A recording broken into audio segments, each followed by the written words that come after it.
Jung said something quite astonishing about the power of images on the individual life. He said, "The images of the unconscious place a great responsibility upon us. Failure to understand them or a shrinking from the duty they impose deprives us of our wholeness and imposes a painful fragmentariness on our life." I want to give you an example of what he means by the duty that these images impose and the danger that we encounter if we don't take those inner images seriously. The images arise spontaneously. They come in daydreams, in fantasies, in yearnings, and very specifically, they come in dreams. There was a time in my life when I was going through a very difficult period. I had just put my father in a nursing home because his Alzheimer's had gotten so bad he could no longer safely remain in the family household. I had just started my master's degree at the University of Chicago and was very wrapped up in my studies there.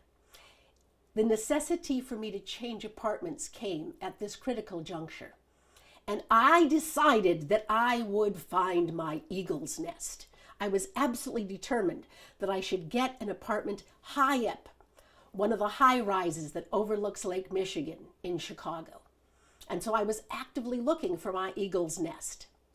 And then out of the blue, a friend called and said that the basement apartment in her building had suddenly become vacant. And I recoiled. A basement apartment? No, I was going for the eagle's nest. So I said thank you politely and that I would think about it. But that night, I had a dream. And in the dream, I felt my whole physiology change. I was somehow slithering along the ground on my belly.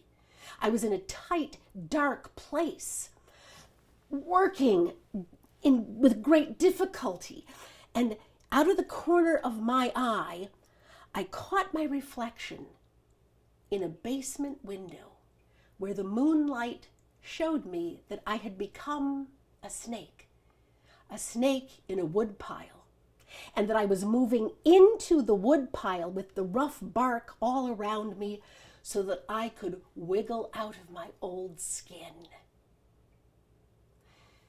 In the morning, when I faithfully wrote down my dream, as I had been doing for almost 50 years, I realized immediately what the dream image required. It required me to sacrifice my egoic, conscious idea of what I should be doing with my eagle's nest and say yes to the invitation to a basement apartment. It was so perfectly obvious to me at that moment. I only hesitated for a second about giving up my dream because I had learned to trust the images from my soul. And as I reflected on it, I saw that the yearning for the eagle's nest was really a yearning to escape from the grief that was already calling me down into the darkness, into the constrained places where we go when we are dealing with death, with loss, with sadness. My mind wanted to escape into the upper regions of thought and ideas. But my soul was wiser.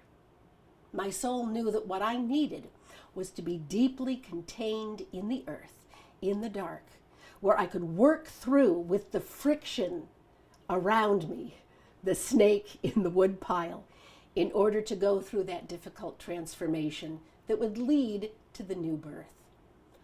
And so I spent the next several years living in that basement apartment, the snake in the wood pile, and finding my way through that difficult place, shedding the old skin and emerging anew.